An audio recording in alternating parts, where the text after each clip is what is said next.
This is both a cardiac and lung ultrasound. I want to go over the cardiac ultrasound first. This is an oblique parasternal short. You have a nice view of the left ventricle. One thing to focus on, you can see that there's good movement here of this part of the myocardium. And if you look in this area, it's not contracting as well. It's a little oblique, so hard to definitely say if it's a wall motion or not, but my guess is that it is. The question is it old or new? This is a nice view. It is an oblique parasternal long.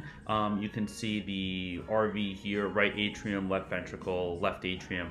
I would have increased your depth a little bit. Hard to know if this is fat pad or an effusion. Most likely it's a fat pad, but if you decrease your depth a little bit, then you'll be able to see the descending aorta and you'll see if there goes fluid around it.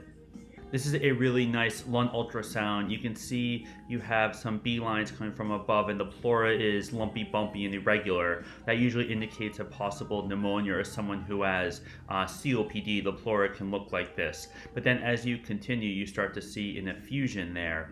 And this is most likely atelectasis as opposed to a consolidation. But when you see unilateral B lines and effusion like this, it's usually probably a mnemonic effusion as opposed to a pleural effusion from volume overloaded. But another thing that does help me is to increase the depth here to see the spine, to see what the lungs look like behind it. But the main take-home point, there's definitely a positive pleural effusion with the lumpy, bumpy sign of the pleura. To me, there's probably a pneumonia as well, but hard to tell. Hope this video helps. Let me know if you have any questions. Thanks for saving.